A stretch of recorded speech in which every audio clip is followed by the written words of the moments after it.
Mark, who, 42, Mark, who, 42, Mark, who, 42. Hi, this is Trev from Trev and Simon. And this is Simon from Trev and Simon. And you're listening to Mark Who 42. 40, Mark, who, 42. Hello, everybody. Welcome to this bleary-eyed San Diego Comic-Con edition of Mark Who 42. Of course, none of us are there, but if you're like me, you've gotten pretty deft at... this is the only time of year where I truly become an actual stereotypical nerdy basement dweller, like, you know, mainline plugged into my TV and my computer, just trying to soak up all the San Diego news revelations, that postings of friends that are there. We do have some friends that are there, more friends from Diversely Geekly, they're there, and a couple other things. Oh yeah, there's like half of Hollywood, and I think we got a little Doctor Who news coming out of San Diego. Not as much as we hoped, but it's a little something, and a little something is better than a lot of nothing. So, I'm Patty, by the way, and with me is the ever-present Christian-basel. Howdy, team. Yeah, there is just a boatload of news coming out of San Diego. As soon as you watch one trailer, another trailer's coming out, and then another trailer's coming out, and then another trailer's coming out. Just like, God, I don't have a social life. I can't have one if I want to keep up with this stuff. So it's been really some interesting stuff coming out of there. But we do have some Doctor Who news. And just before we go dipping into the Doctor Who news, one of the things... well, I guess we'll go ahead right into the news.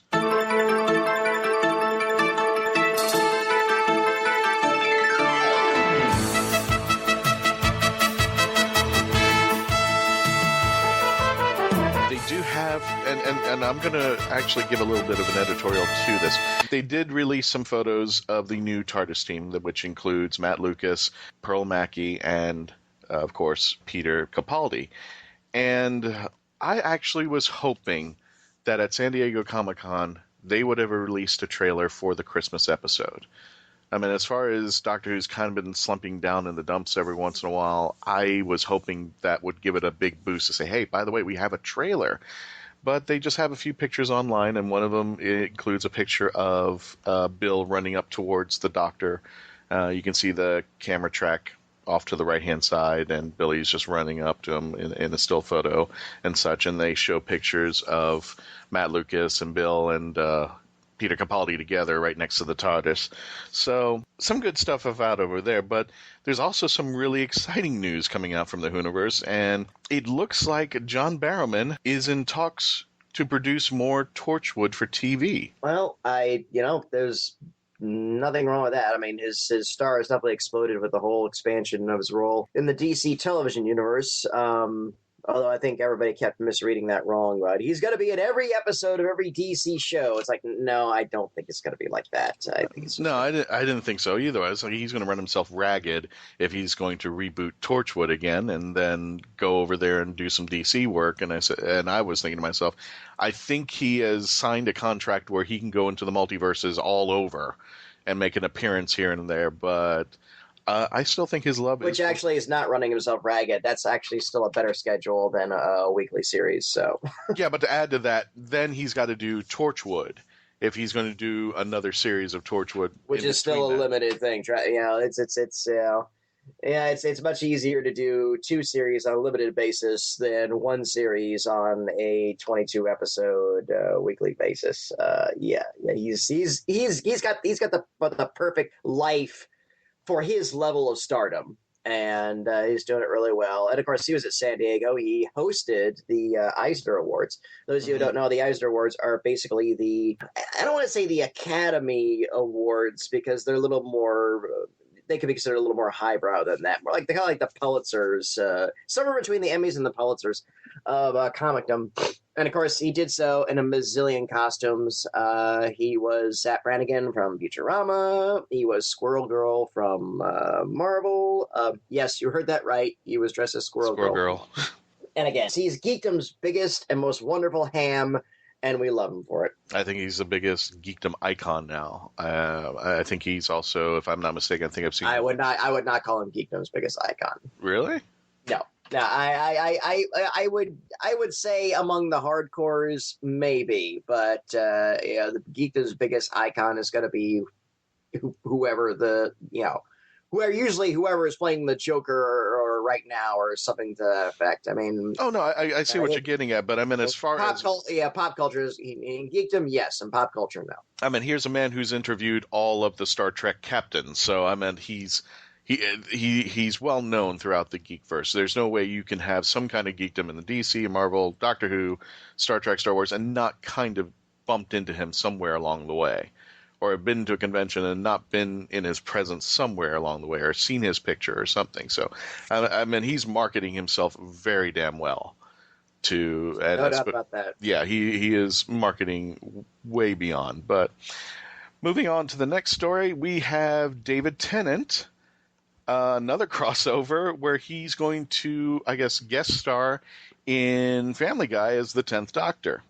And it's just a very, very, very brief cameo. It's just a few seconds. And you can catch David's brief appearance in an episode called Doctor Who Farted. You just watch it. It's about 1 minute, 5 seconds long there. Oh, so it's one of the throwaway lines. Boy, this is stranger than time I accidentally walked into that blue flow booth. Ah.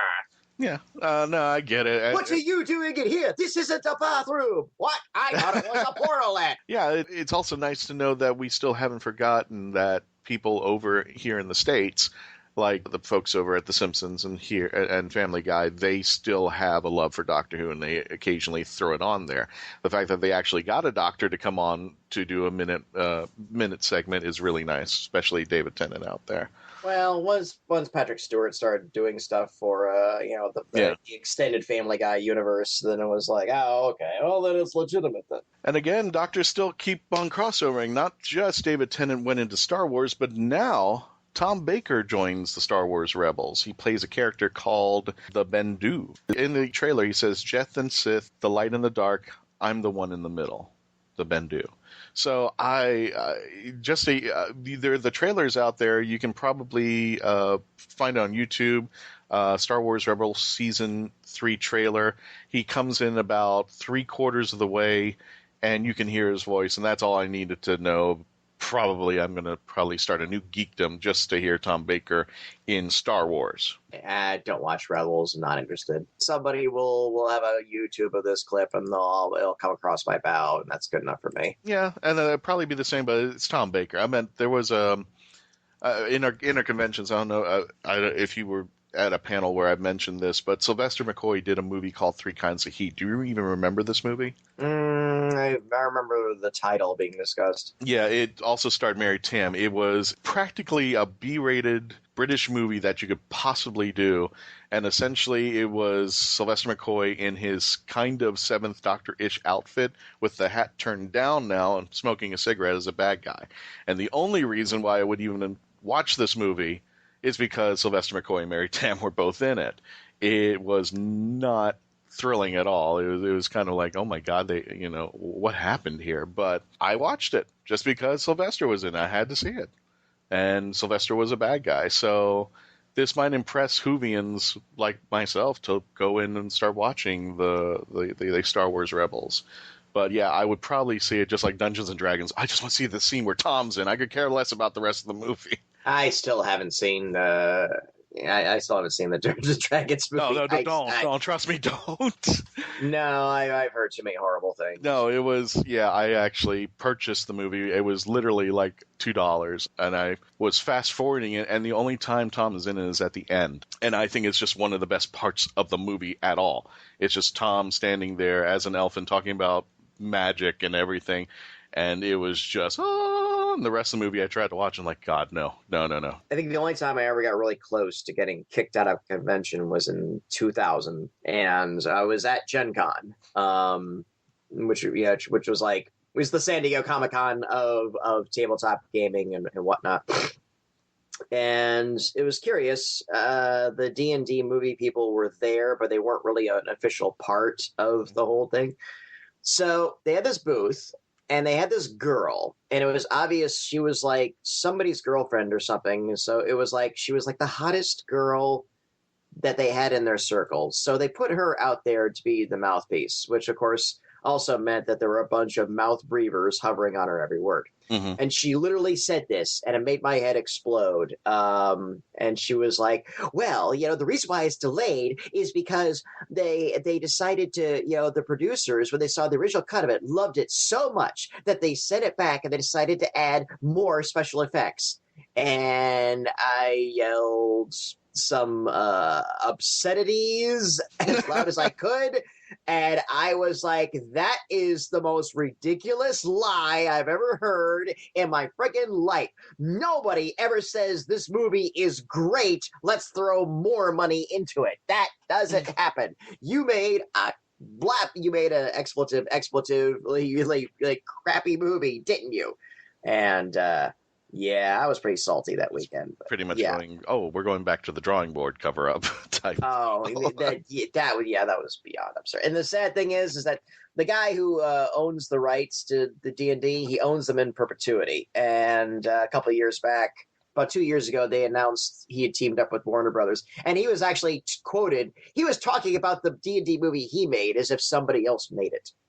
So yeah, that's of course the kid bought the rights literally for like $5,000. Right.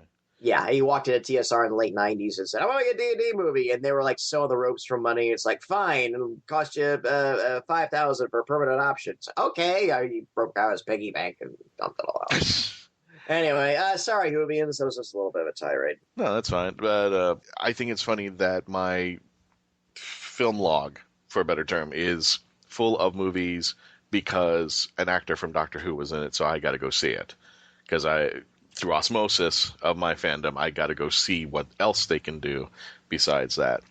And you were jokingly, in one of our conventions by SuperCon, I had mentioned the word Terminator Genesis, and you're like, that was a crappy movie. Don't mention it. I probably would not have ventured into it not knowing that Matt Smith was going to be a part of it. As much as I have a love for the Terminator movie, I think the franchise is kind of waning and on. But it wasn't such a bad movie, but I was just like, I think they could have done better. Still haven't seen it, so.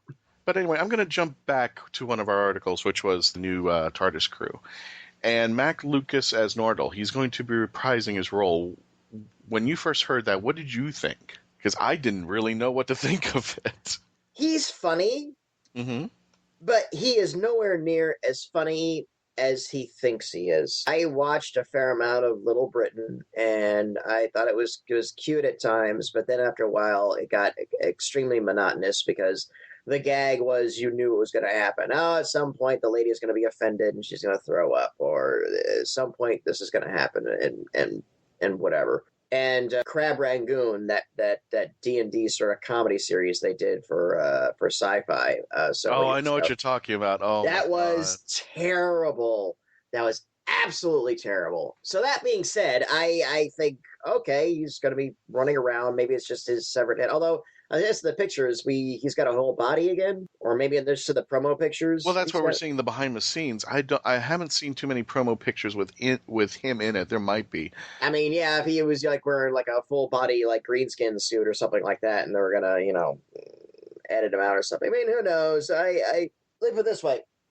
I'd rather see, based on everything we've seen up to this point, I'd rather see more of his character than Bill's. Really? Okay. But that is completely predicated on we've only seen him and his character in the Christmas episode, and we've only seen the 90 seconds we've seen of Bill in the promo, and I've already gone on record about how she terrifies me with the annoyance factor. So yeah, the only thing I'm hoping for is I'm hoping that Nardal is an intricate part of the story. They're not just throwing him in so they could have Matt Lucas back or something like that. I'm hoping he is something gives strength to the story for his character being in it. And I actually I wasn't impressed, but I like Matt Lucas. I thought he did, for the role that he was given, really good.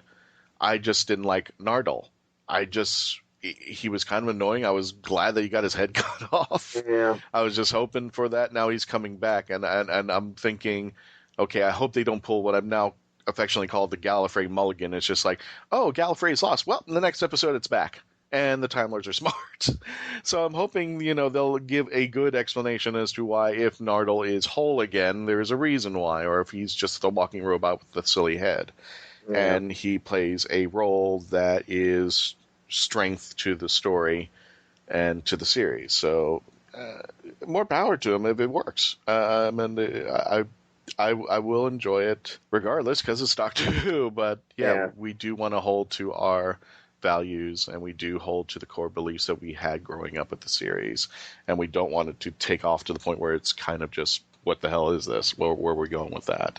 So I hope they wrote him in a very good character that works with the story. Well, time will tell. And we've got lots of time to talk about it because we're in July and we ain't seen nothing till Christmas. Exactly. So, and then even after that, it's gonna be at least 3 months until spring until we see stuff. So, anyway, hey folks, have you checked out Big Finish lately? Yeah, that's your cure for that's your oasis for the desert drought of no TV Doctor Who. Well, actually, since you went into that, let's go and pursue it further, and we'll make it part of the news. We are happy to announce Mark Who 42 Books, which is our merchandise booth that we take to conventions, is pleased to announce we're going to be selling the Big Finish audios with the 10th Doctor, and we still have other audios, too, out there.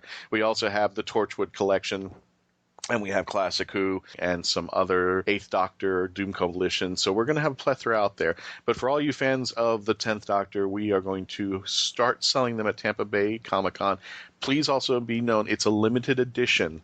So when you see us at panels, or if you come across us, we've only got a few of the episodes, so it's going to be a first-come, first-served basis. Once we get to other conventions, including our next stop, which will be... And just to clarify, when we say 10th Doctor, we are talking about David Tennant, and we do mean it's really David Tennant coming back and doing the voice, so... Yes, it's David Tennant and Catherine Tate. Yes, and Catherine Tate. For those of you that consider Mr. Tennant their only Doctor. And I've heard some previews and they sound really, really, really good. Essentially, for those of you who are not familiar with Big Finish, all you have to do is watch an episode of Doctor Who, close your eyes, and imagine it. It's the same thing. It's read by the actors, and the special effects, sound-wise, the HD level is really, really, really good. So you are imagining through the voices of these actors who are performing these audio dramas. It's incredible. But yeah, the 10th Doctor, David Tennant with Catherine Tate, will be selling them. And our next stop after Tampa Bay Comic-Con will be Space Coast Comic-Con, and we should have more depending upon how we do well at Tampa Bay. So be on the lookout for that. And there's also I think the Spacey Awards going on that one too, but we'll get into that later. Yep, we'll definitely get into that later. Our last news segment of the week, which is actually very, very old, but is leading into what we're going to be talking about today. Of course, we're going to be interviewing two people who are big in the UK world, Trev-neal and Simon-Hickson, who are a British comedy duo. And we want to let you know that if you go to strangeness-in-space.com, just a while back, they've released their 4th episode starring Trev and Simon, and also starring Sophie Aldred as Sophie. So if you want to listen to this audio, it is free to download. Go to strangeness-in-space.com, click on the link, click on episodes, and you can click and download all 4 episodes for free. And they're really enjoyable, real fun. Later on in this episode, we're going to be interviewing Trev and Simon. They're going to be talking about their careers and leading up to Strangeness in Space. What did you like that has come out of San Diego? Well, okay, you understand one thing. I get very self-indulgent when it comes to San Diego. There's still most of the trailers and the crap I really haven't paid attention to yet. I'm really concerned with only the narrow range, which I'm interested in, which as an action figure collector, I tend to focus on the reveals about that. And I follow my personal friends who are there around quite a bit, their postings, and some of which are over the years I've become friends with some of the pros there. Chris Gore, he did a good buddy of mine, creator and owner of Film Threat magazine, now filmthreat.com. He's done several stuff there. John Schnepp, he's done several panels there as well. Luckily, a great one about aborted like comic book films. to like full houses, and again our friends at Diversely Geek, they've done several panels there as well. Mm-hmm. And I owe them huge hugs and favors because they actually snagged a San Diego exclusive for me. So big shout out to the lovely ladies and our diverse cousins there. And I'm just there's rises and falls. As I've always joked before, San Diego is very curious because it is the NFL draft and the Super Bowl at the same time. Mm-hmm. So you got the big stuff. Oh, okay, they announced the gal is going to play Captain Marvel in the movie franchise, and I know there's a Doctor Strange trailer floating around. I've seen the Netflix Marvel trailers. I like them very much. I was most curious about Luke Cage because I think it seems like they've kind of foregone the snippet of. I spoke to a good friend of mine who was like a expert on Marvel's African American characters, and we both agreed he seems to be missing a tether of his original blaxploitation roots. But that might not be a bad thing. Maybe, as I said, maybe this is just the Luke Cage that we need now, and I'm absolutely okay with that. The Defenders looks like it's really happening, and like I said in the trailer, we've got Scott Glenn's like stick. Sounds like he's involved, and that's perfectly awesome to me. Some interesting toy stuff, of course. It's like they're finally doing a figure of Marvel. They're doing a Marvel Legends 6-inch Sunfire from X-Men in this classic original costume, and I went completely like geeky and stuff. Well, one of the things I was kind of, and folks, it's not that we don't want to go over the San Diego Comic-Con. You can probably go to their Facebook site and see there is so much news that came out of there. I was keeping track of it, and like I said earlier, when I was finished with one trailer, there was another one, and another one, and another one, and another one right behind it. I was like, I don't have time to watch all this. So, yeah, some of the news that I thought of that was interesting, they picked Brie Larson as Captain Marvel. Let's see what happens there. The one that kind of irked me the most, and I'm sorry for you Star Trek fans, I don't like Discovery. I looked at the pictures, and I put them on the page, and I said, guys, this looks like a Warbird and the Enterprise had a love child, and here it is. It just I was excited to see the new ship, and I was just like, I don't know. But okay, we got a ship now. Let's get the crew and let's get moving. Let's get past this already. But I just can't get over the fact the ship looks. I wouldn't have picked the ship. That's a very, very old design from originally the Star Trek Phase 2 reboot from like the late 70s. Right, but do we even know when this Trek is supposed to take place in the Trekverse? The operating theory right now is that it takes place after the last original cast movie, so it's at some point after Star Trek 6, but before Next Generation. So it's in that 80-year like split between classic and next gen. That's the only place it really could fit in, unless they want to do something like just completely ignore Scott Bakula's Enterprise, which I theoretically wouldn't have a problem with, and I think most fans wouldn't either. But again, we'll see. There's a lot of imagery and there's a lot of hoopla, but I see a lot of bombast, but I don't see anything that convinces me one way or another. And to be honest, the stunt casting just kind of rubs me the wrong way. They're like, "Oh, hey, we got Nicholas Meyer back. He's the guy that did Star Trek 2. You like that, right?" And they got one of Roddenberry's kids involved, and it's we'll see. Do you think it's because of an appeal, or do you think it's a stay to the core values? Hey, we've got Roddenberry's it's absolutely a checklist of let's get some names that we know that the fans would like because of what they've done, and not necessarily what they can do. So I don't know, and I'm sorry. I'm so sick of these boring ass titles. Either it's for Star Trek Discovery. It's like, okay, same thing with the latest films. It's like Star Trek Beyond. Well, what the hell does that mean? And even that in the movie, it doesn't make any sense either. If it was like, okay, Star Trek Beyond, where they decide they're gonna break the Great Barrier or something, or break a dimensional barrier and go truly beyond, and instead it's just the standard, evil aliens embarrassing good aliens and blow up the Enterprise, and here's a self-empowered female character that don't need no Starfleet captain to save her, and it's like, okay, whatever.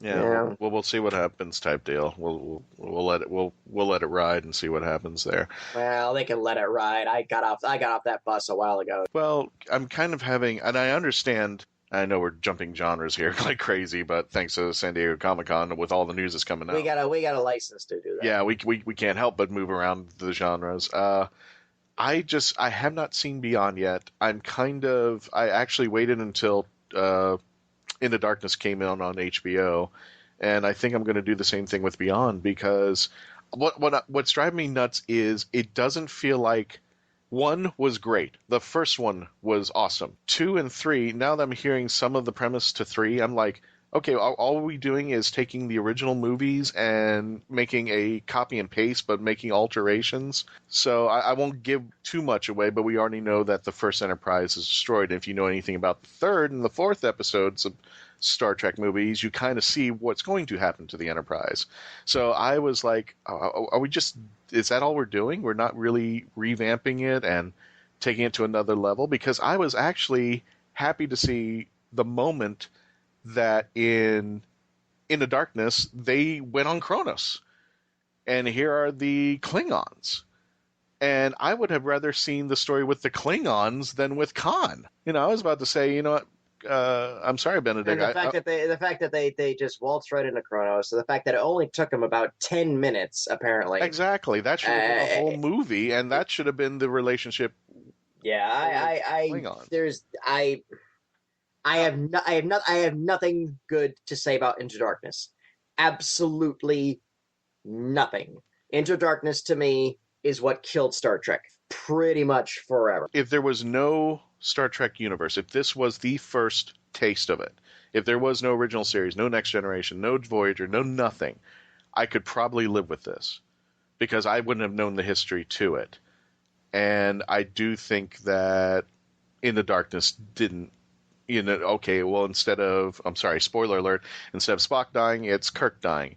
In the third one, they basically destroy the Enterprise. Well, they destroyed the Enterprise in the third one in the original series. So I'm just like, is there nothing original?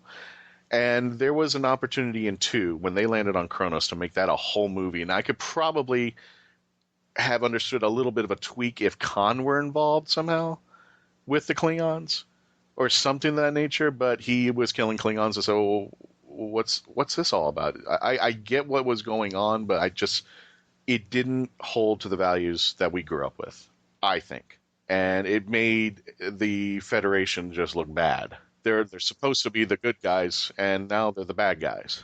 Yeah, Star Trek Into Darkness made me stop being a Star Trek fan, and kind of made me not a Star Wars fan anymore either. Really? Yeah. Killed 2 franchises with 1 movie. That's interesting. Pretty much, because Star Trek Into Darkness kind of evinced the whole sci-fi culture wars between Star Trek and Star Wars. And this is what happens when you get a bunch of Star Wars frat boys like Abrams and his cronies, and you hand them Star Trek. So what do? They decide they're going to make it cool. And how are they going to make it cool? Making it like Star Wars. And that's more or less what they did. And yeah, and that's when I will never ever forgive Abrams and Orsi and Lindelhoff and that whole crew. And yeah, if they were drowning, I would not throw them a life preserver. Oh boy. Well, now they're talking about Star Trek 4, and they're bringing in Thor to be, well, he was Kirk's father. I'm actually interested in that if they do it right. Because now this is the first time we've kind of stepped out of the Trekverse into something different that wasn't originally part of the first Trekverse. They can do whatever they want. I honestly don't care. You're done with it? Okay. I wash my hands of the whole thing.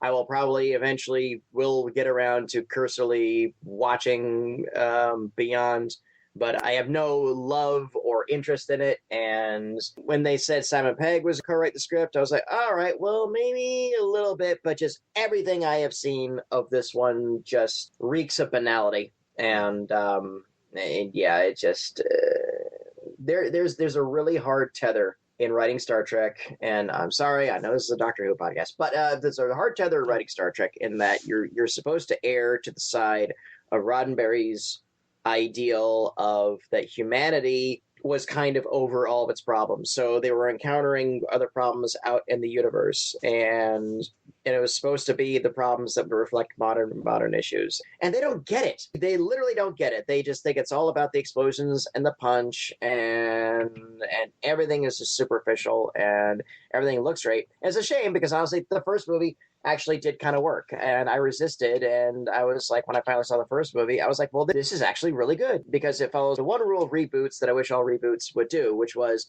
don't crap on the original, not even in a joking way. I hate when Doctor Who does that, when you have the obligatory scene with a new regeneration, and it seems like before he's styling his outfit, he's got to try on the outfits of the previous incarnations, and then everybody's going, yeah, the Doctor used to dress stupid. Right. You know, that stuff drives me bugaboo crazy. Yeah, but Abrams showed his true colors, and his other group showed his true colors. They're a bunch of sniggering Star Wars fans that had no love for it and completely destroyed it. And maybe Discovery will put it back on the map. I hope so. I'm rooting for it. But it's like the nerve in that tooth is dead. So I'll still chew with it, but that's about all it's good for. Well, folks, if a lot of this, if you want to read further and get for more information, because we really don't even have time for this on this episode. I mean, we could probably make a whole episode of San Diego Comic-Con, but we've got an interview to get to. It's Simon and Trev, or Trev and Simon, that's how they want to put it there, from Strangeness-in-Space, also starring Sophie Aldred, and produced by Clare Eden. We're going to go ahead into that interview in for just a few moments. But if you want to go further into the information we express, you can go to probably the San Diego Comic-Con website, their Facebook site. You can also go to mark-who42.net. We have a lot of the articles over there. We have some information on mark-who42 on Facebook. So check us out, and check us out, San Diego Comic-Con, on their websites. You can go further. And if you have anything you want to bring up, go to mark-who42 on Twitter or on Facebook. Bring up, just ask a question or bring up this topic. If there's anything you wanted us to go over or didn't go over and you want to keep the conversation going, go to those two sites and we'll keep the conversation going for you. In the meantime, get ready for Trev and Simon from Strangeness-in-Space with Sophie Aldred, and we'll catch you on the other side. Hello, I'm Nicholas Briggs, the voice of many monsters on Doctor Who, and executive producer of Big Finish Productions. And I'm pleased to announce that Mark Who 42 Books have joined forces with Big Finish to bring you Big Finish Audio. There's this fellow who calls himself the Doctor, and he says he has saved me, and we are in his time machine. You're all right. I think I've broken something. What about you? Yes, I'm fine, thanks. I don't think I broke your fall. Oh, sorry. Mark Who 42 Books will now offer to bring you the best in Big Finish audio. But why are they here? How do you do? I beg your pardon? Oh, no need to. I'm the Doctor, and this is... I am Leela. By all means, please do come out to play, Doctor. I'm waiting for you. To find where Mark Who 42 Books will be, go to mark-who42.net or on their Facebook site at Mark Who 42. What are you saying? They fizzled in somehow, like the TARDIS? Yeah, transmat from another dimension. The TARDIS doesn't fizzle. It's more of a... Also go to mark-who42.net and download my interview with the team. You're executive producer at Big Finish Productions. Correct. Is this a quiz? Mark Who 42, taking you to the Whoniverse and beyond. Well, I am shocked and dismayed. Well, now you can't be both. You be shocked, I'll be dismayed. Coming in 2016, Steve Megatron and myself, TF2 and Mike, bring you a brand new TV review show. Welcome to Podcaster Meets World. That's right, We're launching a Boy and Girl Meets World review podcast here on the GCRN. It'll take us 70 episodes of the podcast to review all 158 episodes of Boy Meets World. After that, we will tackle Girl Meets World. You can find Podcaster Meets World on geekcastradio.com and iTunes starting late summer, early fall 2016. So come on and walk through the world with us. I love the thing they call. Hi folks, this is Christian-basel, Mark-42, and if you've been lucky enough to catch us at conventions and wondered how you could hire us to come to your convention or special event, simply go to Heroes on Hand, click the podcast icon, and click the icon for Mark-42. On our page on Heroes on Hand, you can actually click the button that says click here to book Mark-42 for your next event, and that's all you have to do. Once again, if you want to hire us for your next event, simply go to heroesonhand.com, click on podcast, click on our icon, and click the green button to book us for your next event. You're going to love us. We'll see you there. Me Grimlock, not podcaster. Me Grimlock King. Since 2011, we have been taking you beyond. That's right, Tooncast Beyond has covered many cartoon series and films in our 4 years online. Now we take you even further as we reformat the podcast by covering any and all cartoon series by season. And we also have our animated film reviews. So join TF2 and Mike and the rest of the GCRN crew as we give you a different cartoon review every Wednesday on iTunes, Stitcher Smart Radio, Blog Talk Radio, and of course, geekcastradio.com. We are beyond good, beyond evil, beyond your wildest imagination. The voice of Christian-basel, take one. Hi, I'm Christian-basel, and I would like to provide my voice for all your voiceover needs, such as... Okay, like an announcer. Like a what? Like an announcer. For all your voiceover needs, such as animation, radio, announcements, introductions... Now an old man. I can even record voicemail for all the Meshuggahs that call you. A pirate. Arr, and it won't cost you a lot of treasure for me services. Arr. Creepy movie voice. Just call 407-761-2679. 407-761-2679. Or email voiceofchristian-basel@yahoo.com. Well, how was that? That's a wrap. Hi there, this is Sophie Aldred, who played Ace in Doctor Who, and you're listening to Mark Who 42. Welcome back to Mark Who 42. That's right, Mark Who 42, Doctor Who on Krypton Radio. I'm your host, Mark Baumgarten. We've got Christian-basel with us. As usual, hi, Christian. Woohoo! Like the commercial break we just had? Yes, I did. You seem to do a lot of voiceovers. Yeah. Yeah. Still looking for work, though. Yes. We have a very special second half for you. We've got the comedy duo team of Simon-Hickson and Trevor-neal. Hello, guys. Hey, hello there. Hey, and also let me say a special thank you for announcing us as Simon-Hickson and Trevor-neal. We're so often the other way around, and Trev always gets top billing. Yeah.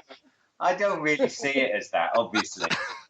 It's just more a reflection of the way we get paid. I get 70%, Simon gets 30%. It's just the way I think Mark was going for alphabetically this time around. No. I was purposely giving Simon a bump up here. I want you to think of this show as a sofa for two with four. So we're on the sides. Christian and I are on the sides. You're in the center, and you're sinking into the couch, so you're not getting up. You've been doing your YouTube research. Well, of course, because loads of your listeners are going to be in America, and, well, even if they were in this country, they may have no idea who we are, but definitely in America, they'll have no idea what you're referring to, other than years back. Well, we did Saturday morning TV in Britain, and we used to do this thing called Sofa for Two with Three, where three people would cram onto a sofa that only had enough room for two, and we would then interrogate them.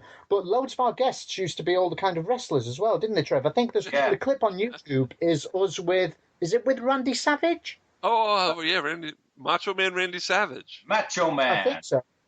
Yeah, I think it may have been him. He was good. And who was... Oh, Hacksaw Jim Duggan. He was a good one. Ooh. Do you remember him? He had a plank. We worked with all the top wrestlers. Not one of them have been in Doctor Who. No. No. I would have remembered Doctor Who if I had heard the phrase, "Step into a Slim Jim." but I never heard of that. How tight was that couch anyway? Very. It was designed, obviously, to make the guests feel very uncomfortable. It was very low as well, wasn't it, Trev? So once you got into it, once you sort of sat down on it, you could never get up out of it. Yeah. Oh, in fact, do you know what? It was like, I'm sorry, it's very cheeky of me to just try and link everything to Doctor Who, but it did remind me, our sofa was a bit like that settee that swallowed people up in very early Terror of the Autons. Oh, yeah. Yes. Yeah. But you don't even have to apologize for that, because we believe that Doctor Who is actually the TV version of the 6 Degrees of Kevin Bacon game. You just can't get away. There's no way in this day and age that you cannot somehow connect Doctor Who to something in six form. That's true. Can you directly relate Kevin Bacon to Doctor Who? Give me some time.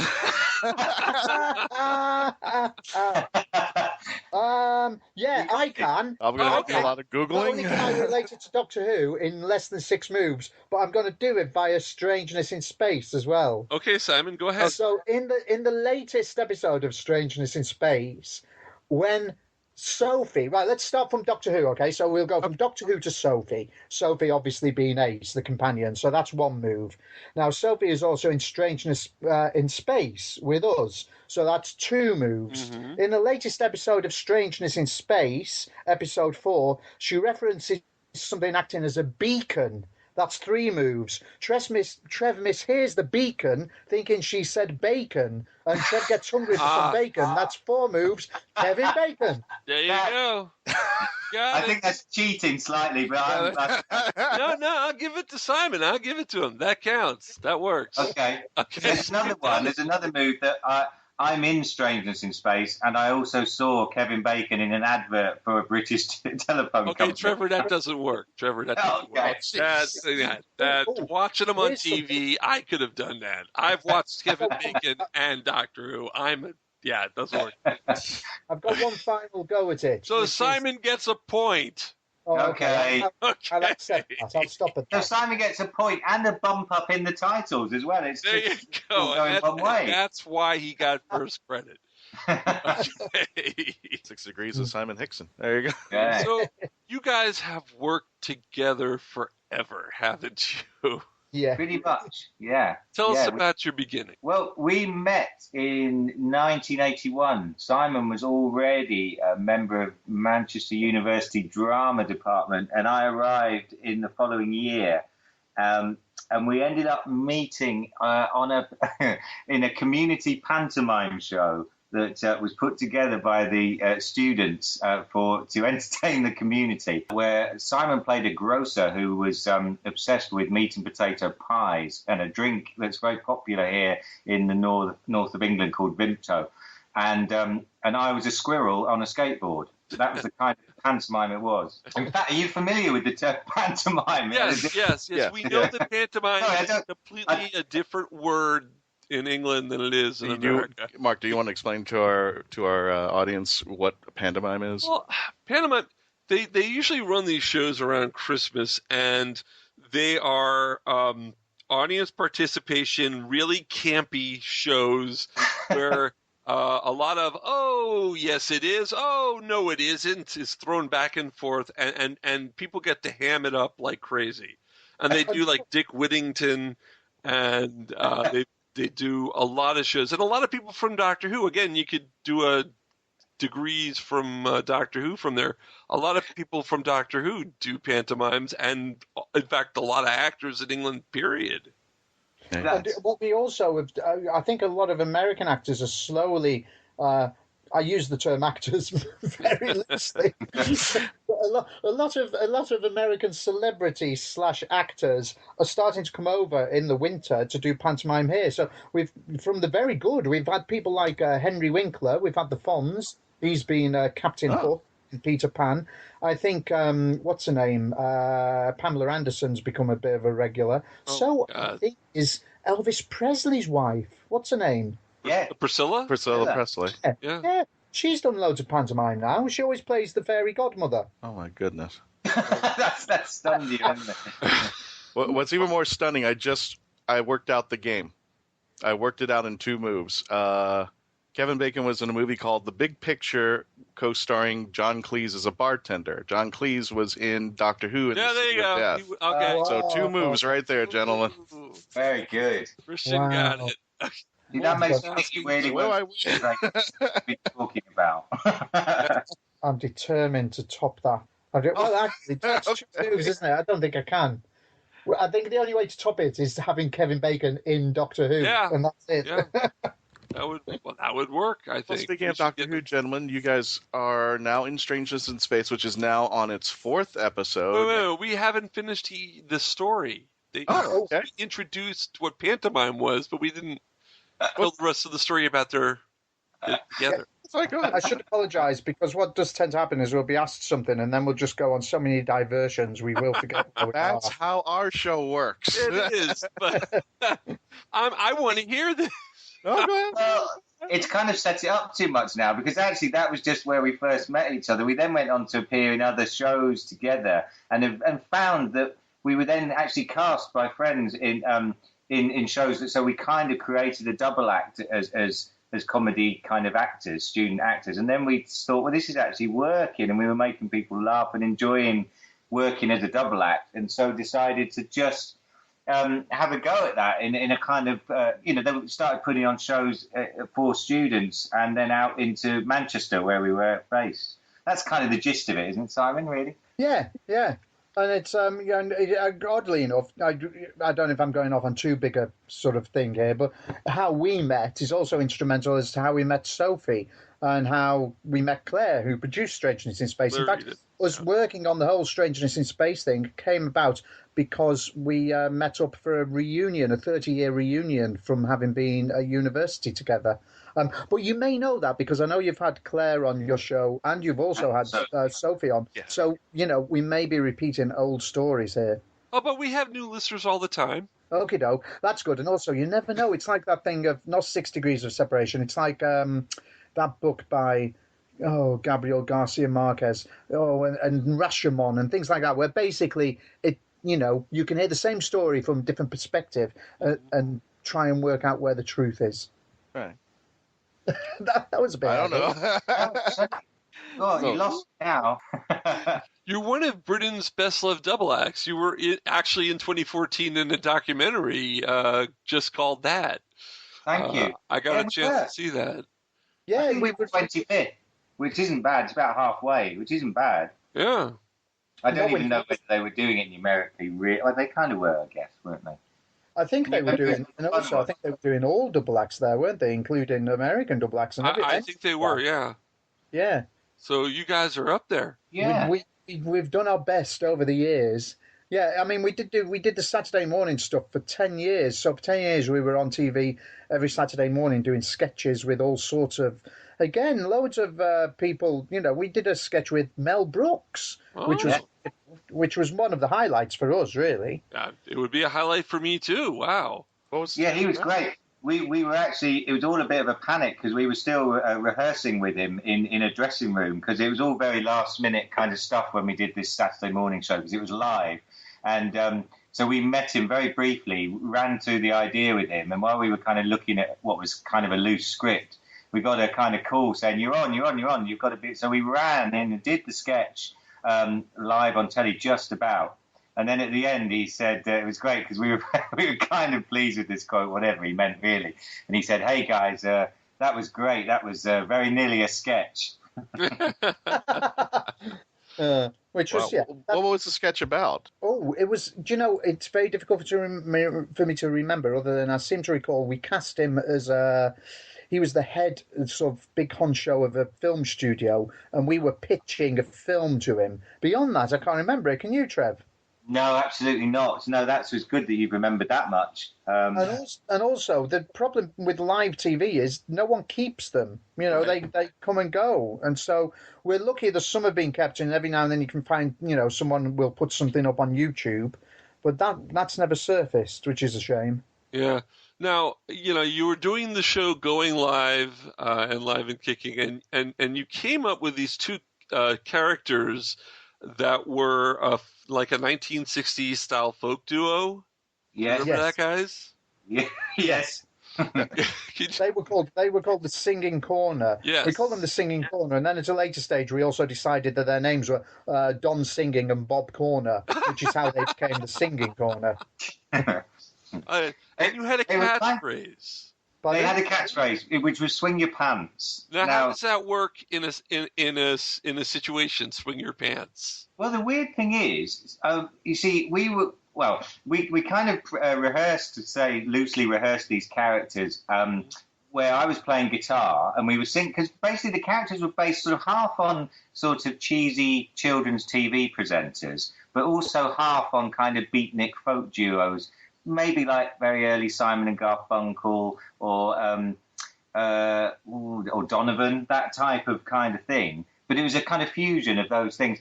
So I was sort of strumming my acoustic guitar. Simon started holding his cord trousers in a kind of, well, Simon, it was just a kind of affectation, wasn't it, really? Or kind of a little... I was holding the kind of pleats of the trousers. Or for some reason we made them American. They weren't American characters, but they called their trousers pants, which is American for trousers. Yeah. And when Trev was playing the guitar and I was kind of swinging my legs from side to side, and Trev said to me, "What are you doing?" And I said, "I'm swinging my pants." Now, the problem with that is we created a catchphrase that we really like, but lots of people who didn't know what we meant thought we meant underpants. Yeah. Which is a different thing altogether. But we always meant pants in the American style. The characters weren't American, but they had American affectations. Everybody's doing a brand new dance now. Come on, baby, do the locomotion. It's an easy dance to do, just swing your pants round. Come on, baby, do the locomotion. And we hoped it would we'd make it big in America based on that catchphrase. Oh yeah. Well, I think if Chewbacca Mom can pull what she pulled off, I guess you guys can still have a chance over here on the state. Yeah, that's true. So nothing is unbound. She's still doing stuff. She's still doing it. She, from the last thing I saw, she was at a convention with us in Dallas. Yeah. For one day. She actually got pulled into a convention, and I could swear that I read somewhere she has her own action figure now, which is basically her head with a Chewbacca body. And I saw a picture, and I was just like, okay, we're on 16th, 17th minute of fame now. We're done here. Well, that's... I don't blame her, but I'm just like, okay, we're done here. Those masks were everywhere. Even like, daytime TV hosts were sort of, they were pushing them on that as well and trying. Everyone was doing it after that.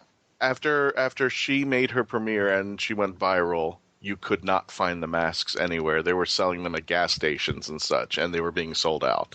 Wow. That's how, I think Star Wars owes a little bit to Chewbacca Mom for doing that. Wow, that's amazing. Yep. So we think we have a chance eventually. Yeah. And so does your catchphrase. I think you went a little bit and talking. You had your reunion with Clare and Sophie. So what started the creative juices for what would eventually become Strangeness-in-Space, and what inspires you to create some of the music for each episode for Strangeness-in-Space? Well, I'll tell you what, Trev. Should I deal with the first part and then you can talk about the music, since you're the music man? Good plan. Okay. Because when we were at this reunion, Trev couldn't make it, and the next day there was me, Clare, and Sophie having a very hungover breakfast. And Claire said we should all do something together. Now, the weird thing is, we'd already worked on an idea that we'd not done anything with called Strangeness by the Sea. And Strangeness by the Sea was about a kind of small seaside fishing village full of very odd characters. And basically, we'd had the idea that if you took Strangeness by the Sea, you could have strangeness in the countryside, strangeness in the town, and we were thinking of all these different possibilities. And then, of course, we said, well, if we do something with Sophie, we should do something that's got a science fiction crossover. And we just came up with the idea of Strangeness in Space. And the next stage of that was trying to find the roles we could play, what we would be doing in it. And because we'd done a lot of TV stuff in this from about 1987 to 97, the program we worked on was a 3-hour live magazine program, and all the pop groups of the day would come on it, and we'd do sketches with all of these pop groups. One of our favourites, which you can find on YouTube, is us doing a sketch with the Pet Shop Boys, and we were very influenced by that kind of thing. So we thought, why don't we, within the context of Strangeness in Space, get some songs in as well and play a kind of 1980s style electronica band, which Trev can tell you about. Well, I kind of was in a kind of 1980s electronica band myself. I up in the attic of my house. I've still got, and I got it down for the purpose of Strangeness in Space, a 1980s monophonic synthesizer, which I bought when I was about 17, something like that. Very excited by the whole kind of electro pop thing that was going on, and new romantic Spandau Ballet type of sound, and soft cell and all that kind of thing. Yeah. So I had this, and in the past I've played in a couple of bands, and you know. Yeah, Trevor, didn't you play at the 2005 Glastonbury Festival? I did. Yeah. That was very exciting. Well, that was when I played in a band from Southeast London called Sucker, and fortunately, the guy who was he was the leader of the band then, I guess. He had a mate who worked for EMI, and I don't think it was all nepotism. They did think we were quite good, but we managed to get a slot at 10 o'clock in the morning on a Sunday morning. Oh, that sounds like we have we're doing a convention. We've got a slot at 9:30 a.m. on a Sunday morning. No one's going to be there. No. Well, there was something a bit about that at Glastonbury, but there was a few hundred there, and it was all right. It was quite respectful, and I think, as they say, we got away with it. That was quite a proud moment, actually. Simon you joined. Definitely got away with it. You didn't get away with it as much as I got away with it. I got away with it because I wasn't even in the band, and I managed to get into Glastonbury for free by claiming I was their manager. And you joined us on stage, didn't you, with plastic bags over your shoes because there was so much mud around. Yeah, didn't you play the maracas, Simon? I did. That's right. Oh. It's the only instrument. The only instrument you can play. And not only is it the only instrument I can play, I can just about play it, but I can't play it in time. Yeah. You did really well, I think. It was fantastic. I think looking at this year's Glastonbury, it's about as muddy as it was in 2005 as well at the moment. Well, it's notorious for its rainy, it being a rainy event. That's true. That's the charm of it, really. In fact, when it doesn't rain and there's no mud, it's kind of weird. Yeah, but it's so much nicer. Yeah. So anyway, I kind of... I just thought, well, we wanted some music in it, and obviously we'd come up with this idea of being Pink Custard, Tilbury's number one synth pop duo. Yeah, where did that come from? Just curious, real fast. If where I live, which is right on the tip of East Kent, which is right opposite Belgium, pretty much, or France, as you drive up to London or go up on the train, you pass Tilbury, and I kind of, just felt it would be interesting to know what kind of pop duo would come from Tilbury.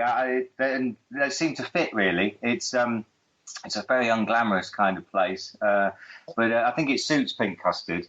And also Pink Custard, there's a dessert in this country. I don't know if you have it in America. Do you know what blancmange is? Yes, it was in a Monty Python sketch. I remember that. Okay. So blancmange is effectively a form of pink custard. But Yeah. blancmange also were kind of quite a successful 1980s electro pop band in this country who may have had some hits over in America, I don't know. But they were kind of, blancmange were of the same era as bands like Soft Cell and Depeche Mode. And it's a kind of little sort of nod to them as well. In the end, I started mucking about coming up with songs, but then we found out that our sound designer, Dave Polzer, is a bit of a musical genius himself, and he's just a fan of everything synthesizer based. So I would do these rough demos and then send them to him, and he was able to turn them into these really quite authentic sounding sort of synth pop tracks. So I think he's done a fantastic job on them, and all the references that we talk about of all the bands like the Pet Shop Boys, etc. He manages to put a spin on them and also make them current, so they sound good and vintage all at the same time. And anyway, I don't know what you think. Gentlemen, I actually did something for you inadvertently. I gave you guys a plug without even thinking about it.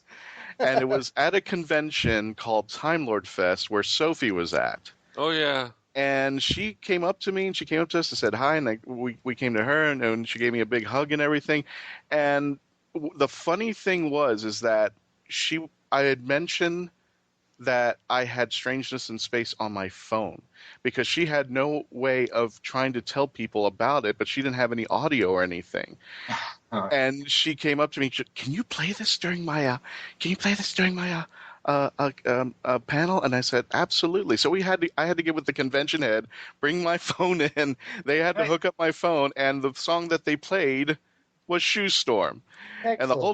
And the whole time she was dancing to it on stage, and she was having a blast, and she was just waving and thanking me the whole time. But I gave you guys a plug at Time Lord Fest. Hey, should we play a bit of Shoe Storm? I think we should. Sure, I think this can create the Chewbacca mum moment for us. Perfect. Shoe Storm. Slip on, moccasin, lace up, brogue. Shoe storm, it's coming today. Shoe storm, and it's coming your way. You fancy a walk, but take care if you go for it isn't safe. You might get hit by a loafer. Shoe storm, it's coming today. Shoe storm, and it's coming your way. Shoe storm. That's great. That was great. We just love listing shoes. Yeah. I was writing. I've just written a piece for our website on Patterson Joseph, who you may know. I mean, Patterson is our special guest in episode 4, but he was also in it. Well, he's been in Doctor Who, and you may know him particularly in America for things like The Leftovers. But he appeared when we met him. He had on a paperboy cap or. This is the weird thing. It's like with shoes. I then looked into it. There's so many different names for that kind of cap. I've never known so many different names for one kind of hat. Can you remember any of them, Trev? Well, there's Baker Boy, isn't there? Did you say Poor Boy as well, possibly? Poor Boy, yeah. And then there's New York 8 panel. That's it, 8 panel, yeah. And the New York Paperboy kind of hat. Can't remember all the different names. It does make me wonder, though, if at some point we're just going to write another song which just lists type of hats. Have you got access to the Peaky Blinders yet over there? Yeah. I think it has come on over here. The first season, at least. I know you guys are up to series 3. Yes, it's great. It's worth sticking with. There's some very good hats in that, and a lot of Baker Boy type hats. Oh, good. Okay. But they have razor blades in their brims, which is a bit more, not so nice. That's why the program's called Peaky Blinders. You see, because they keep razor blades in the peak of their hat, right? And they use that to blind you with. It's very nasty. Sounds it. Yeah. But they're good old British characters, though. Lovable British rogues. Now, you guys did an Egyptian-themed video game-based quiz show called Games Republic. You really have done your research, haven't you? Yeah, that was good fun. We did. It had such a low budget. Basically, they were kids, young adults coming on playing computer games and playing against each other. And we had different rounds, and then we had rounds where it was question based. But it was based in ancient Egypt times. So I had one of those hats that goes up in the air like a big dog head. Not a Peaky Blinder. A Barky Blinder. Barky Blinder. And it was done so cheaply. We recorded 5 episodes a day, but they didn't want to pay for any editing facilities. So this was long ago enough that we did it all on videotape. Right. And basically, they would record on the videotape, and if anything went wrong, either you left it in or you rewound the tape to do it again, so they wouldn't have to edit the videotape. It was that's the kind of quality we get involved in. Yeah, but they have quality hosts, obviously in the Save For Us. But they also, our expert was Charlie Brooker, who's become a. Oh yeah, I love Charlie Brooker. Okay. Screen wipe. Yeah. Oh. Yeah. Well, Charlie Brooker it was early in his career, and he came on as a kind of monk figure who would give advice on all the games. But even then, very early when he was just doing that, he was quite a subversive character because he was writing loads of stuff. And I remember him bringing us in a leaflet he'd made. Now, I think you have these kind of things in America, but if you go into a hotel and in the reception or the lobby of the hotel, there'll be a display stand with leaflets for all the local attractions. Yeah.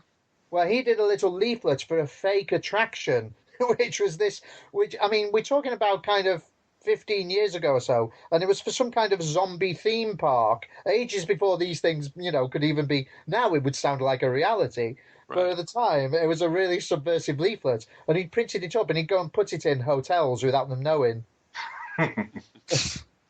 Now, Simon and Trevor. See, I switched it again. Simon and Trevor. Trevor and Simon, you mean? Trevor and Simon. Yeah. Only alphabetically we were doing this. Now, Strangeness-in-Space, episode 4, at the time of this airing, has come out a few weeks ago. And it's really great. You have a very special guest star at the very end, a cameo that blew us away. I don't know if we should spoil it for anybody, so I won't. Well, don't spoil it for anyone, but I would say that if you are a big Doctor Who fan, all I would say is pay attention to the very, very end of episode 4, after the credits even, right at the end. Yes. And the Strangeness-in-Space is done by crowdfunding. Yeah. In fact, Christian and I have contributed to the show. We've had Mark Who 42 mentioned on your show, at least in the credits. Which we must repeat. Thank you very much for that. And not only thank you for doing that, but also just for your continued support for us as well. Thank you. But where can everybody else who's listening to this go to help pay for the next show? Okay, well, if they go to strangeness-in-space.com, there's plenty to look at there. You can actually hear the episodes online, or you can download them from there. But there's also you can do it on iTunes too, right? Yeah, absolutely, and that's all free. But if they want to help make other episodes, which can also be heard free, there's a little area called the shop, and there we've got all kinds of little perks and treats there, which can be bought, and they range from badges through to T-shirts to tote bags, or to actually being involved fully with the creation as a producer or even executive producer. Oh wow! And you'll take a small a donation as a pence, but as high as £1 million pounds. I'll tell you what: if someone gives us £1 million, we will guarantee that they're executive producer for the life of the series. I can't begin to imagine how many episodes would we have to make if we got £1 million? You'd be there for a while. You're stuck in space, trapped, lost for years. Listen, anyone who doesn't want to pay £1 million, like we say, even just a few dollars or a few pounds here or there makes all the difference because it all adds up. We also have a place called the Wormhole, which is kind of members-only area, where at the moment there's getting on for about 100 posts, different interviews, photographs, behind-the-scenes stuff, videos. There's loads of extra stuff available. And again, I think that's only a few pounds to get in there. But the thing people need to bear in mind is any money we get in, all of the money is going into making more episodes. So, we had a Kickstarter campaign for the first episode, and we've managed to get up to episode 4 through continued funding from the shop. So hopefully, over the next few months, at some point, we'll start off another campaign to get the funding for episode 5. All right. Do you guys have a web presence on the net that people can find you or talk to you or just find out about you? Well, I mean, there's obviously Strangers in Space. There's contact through the website, or there's Strangers in Space on Twitter, which is at strangeness_in. And we're on Facebook, and there's also Trev and Simon Facebook, at Trev and Simon on Twitter. and also us as individuals, so that we can be contacted in many ways and forms. I think if you're interested essentially in Strangeness in Space stuff, you'll get that from our Twitter feed and our Facebook presence. If you're interested in the general comedy world of Trev and Simon, it's most probably a good idea to track us down individually on Twitter, because we both do quite a lot of daft stuff on Twitter that's related to, if you like, anything going on in the world, you know. So Trev is at trevor-neal and I'm at simon-hickson. And we're both there on Twitter, and we're always putting stupid stuff on there. So you can easily contact us through that. Also, I've neglected it a bit, but I've got my own blog where I've written all sorts of weird stuff, and that is called Mummified Fox. So if anyone wants to look up Mummified Fox, they'll find me there as well. If you do decide to contribute $1 million to the crowdfunding, Kevin, £1 million, well, $1 million too. Either one's fine. We'll take $1 million. If you contribute now, Trev and Simon will have enough to raise to get enough extra toppings on their pizza tonight, or extra cheese on their hamburger. Oh, come on, I'm on a diet. You know that, and now you're talking pizza. This is not fair.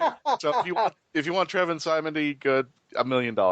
That's all I'm asking. Or either one's fine. We're now up to the point of the show where we allow and I say allow purposely, we allow our guests to give plugs, to tell us what they're going to be in the next few months that people can look out for. We're hoping Strangeness in Space 5. So. Well, yeah, episode 5. But are you doing anything else? I saw something called Elevator Gods. Wow. Okay. Yeah. Well, we're still the light of day. I'll be pleased, but it's a long time coming, that film, isn't it, Trev? Yeah, we're still waiting for it. But it's the last time I spoke to the producer-director, he was very enthusiastic that it was going to happen soon. It's a fantastic story. It's about the rivalry between 1980s sort of new romantic tribute bands. Mm-hmm. And they're based in Bradford, which is in the sort of north of England, in the Yorkshire area. So it's like Spandau Ballet tribute versus Duran Duran tribute. Oh. And it's a great little story and some great characters and a really good script. And Simon and I play the Bachle brothers, who are lottery winners, who put on a contest, a battle of the bands between these 80s tribute bands. It's starting to look a bit suspicious, this, Trev, isn't it? That we're talking about a film with 80s music in it. We're talking about Pink Custard. It's a bit like we're a bit obsessed with 80s music. Hey, so am I. I'm on Sirius XM listening to First Wave Radio all the time. Before we go, I got to ask Trev, do you really have a Kangagugu keyring? Because I actually Googled it after I heard about it, and I can't find it anywhere on the internet. Sadly, I don't, I'm afraid, have a Kangagugu keyring. I do have a Jam matchbox. Are you a fan of the group The Jam, the British punk rock group? I'm not familiar with them. No, sadly, they never quite made it in America. I think it was the Clash who made it bigger in America. Yes, the Clash. Well, the Jam are a kind of more mod-based punk band. They were kind of influenced by the Kinks and the Who. But I've got a little matchbox with them on, which it means more to me than Kajagoogoo, I have to say. I have a feeling that the Jam were called the London Jam in America. They may probably. They may have, but I don't really. Does ring a bell.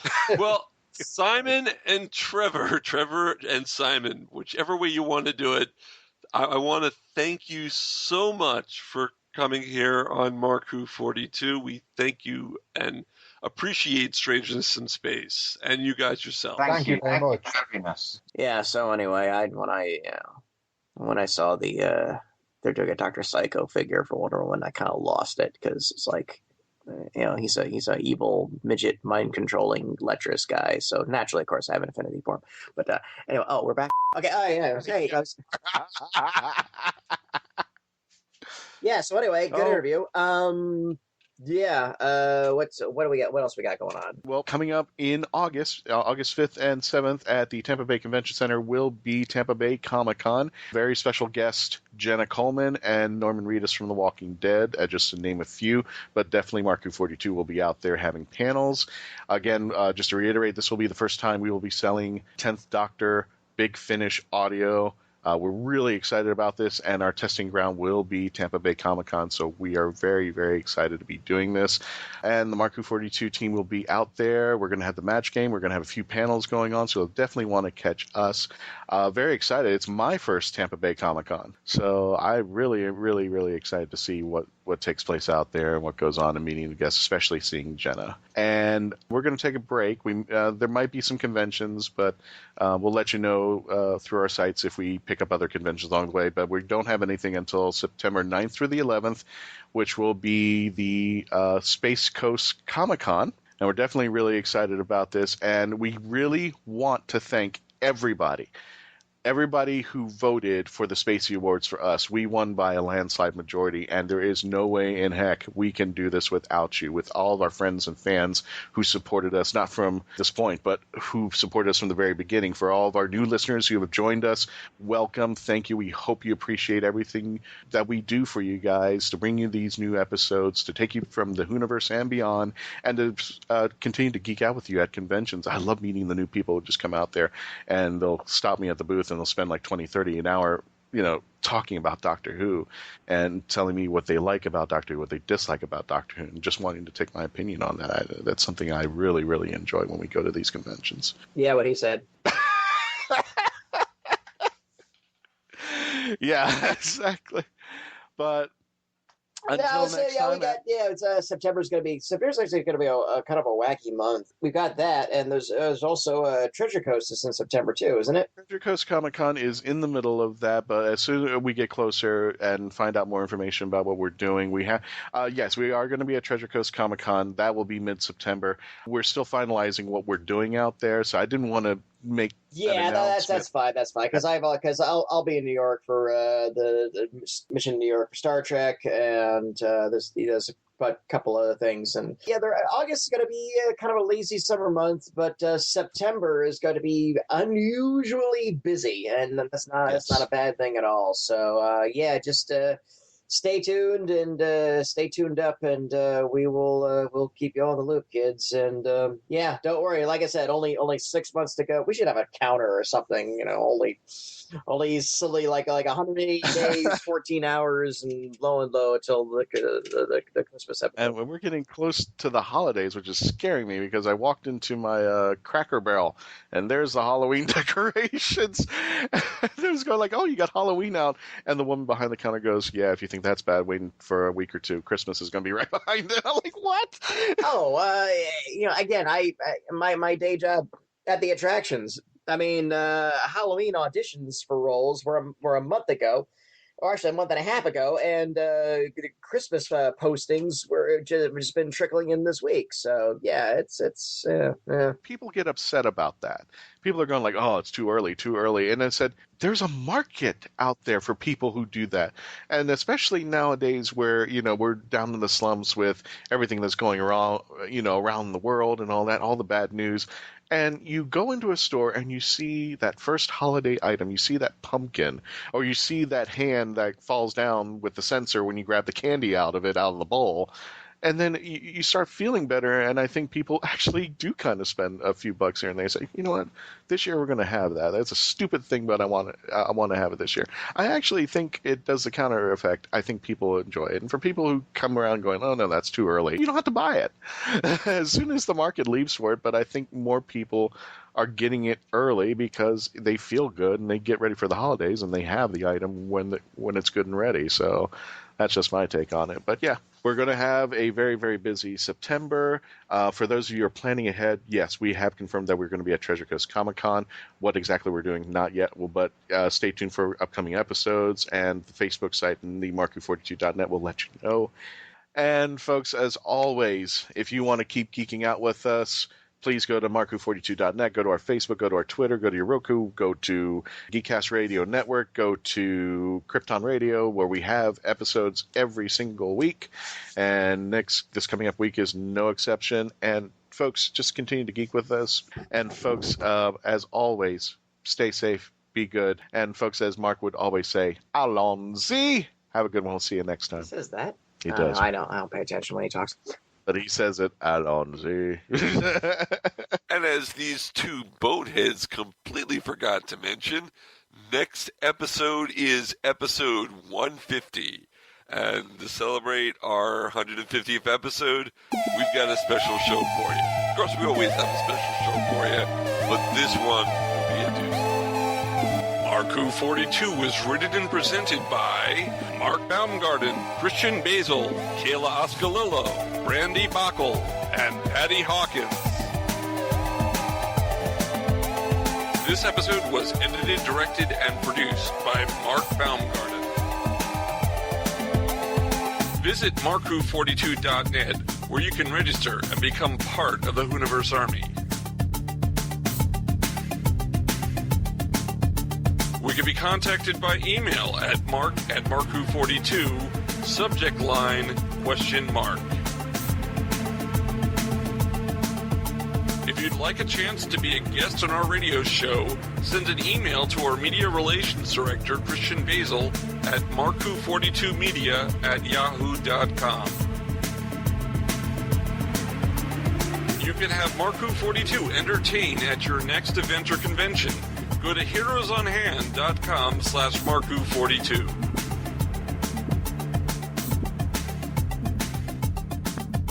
Doctor Who and its properties are owned by the BBC, the British Broadcasting Corporation.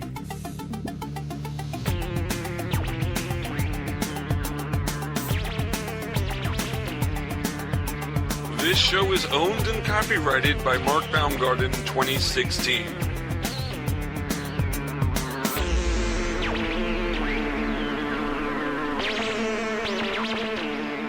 This is Krypton Radio.